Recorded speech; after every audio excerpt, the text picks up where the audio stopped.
मगर Doshisha university में दाखिले के बाद मैं पादरी बनना चाहता था।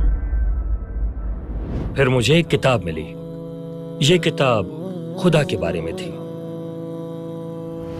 मगर किताब खत्म करने के बाद मुझे पता चला कि ये किताब इस्लामी रवायात की जापानी बुनियाद है। ये एक मशहूर शामी स्कॉलर ने लिखी थी। लिहाजा मैंने उनके शौहर को एक ईमेल भेजी और हम एक छोटे से कैफे में मिले।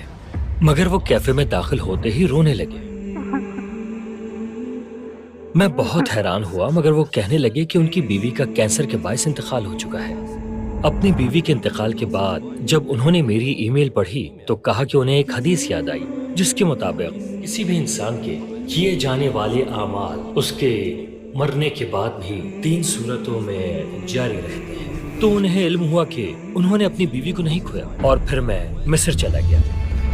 मैंने वहाँ पहला रमजान गुजारा। मैंने रोजा रखने की कोशिश की और मैं लैंग्वेज स्कूल से वापस आ रहा था। वहाँ एक शख्स था जिसे गेट कीपर कहते हैं और वो एक खीरा खा रहा था। काहिरा के माशरे में हर अपार्टमेंट में एक शख्स होता है जिसे गेट कीपर या बवाब कहते हैं।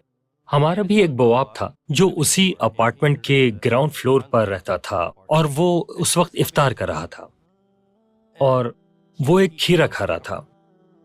उसकी जिंदगी बहुत सादा थी, मतलब वो कोई ज्यादा पैसे वाला आदमी नहीं था। लिहाजा मुझे यकीन था कि उसके पास इस एक खीरे के अलावा कुछ भी नहीं होगा।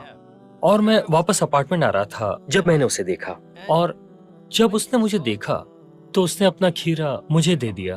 कहने लगा, तफद्दल, इसका मतलब है कि ये खीरा तुम ले लो। मैं बहुत ज्यादा हैरान हुआ क्योंकि उस रात अफ्तार के लिए उसके पास सिर्फ यही एक खीरा था। मगर जब उसने इस गैर मुस्लिम बिगड़े हुए जापानी बच्चे को देखा तो उसे अपना खीरा देने में बिल्कुल भी नहीं हिचकिचाया। हर कोई मुझसे यही पूछता है कि मैं क्यों मुसलमान हुआ, यानी हर नौ मुस्लिम को इस सवाल से जरूर वास्ता पड़ता है। सब उससे पूछते हैं कि तुम क्यों मुसलमान हुए, तुम्हारी कहानी क्या है, तुम्हारे मुसलमान होने की दास्तान क्या है। तो मैं उन्हें यही कहता हूँ कि ये खीरा ही वो वजह है कि मैं मुसलमान हुआ। अगरचे मेरा पहला ताल्लुक तो वो किताब ही बनी जो उन खातून जापानी स्कॉलर ने लिखी थी। वो इस्लाम से मेरा पहला ताल्लुक था।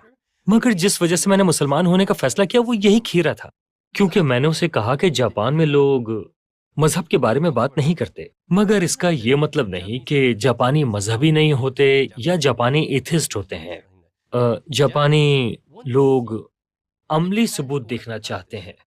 हाँ, लोग एक मजहब पर ईमान रखते हैं, मगर फिर उसकी बुनियाद पर वो अमल क्या करते हैं।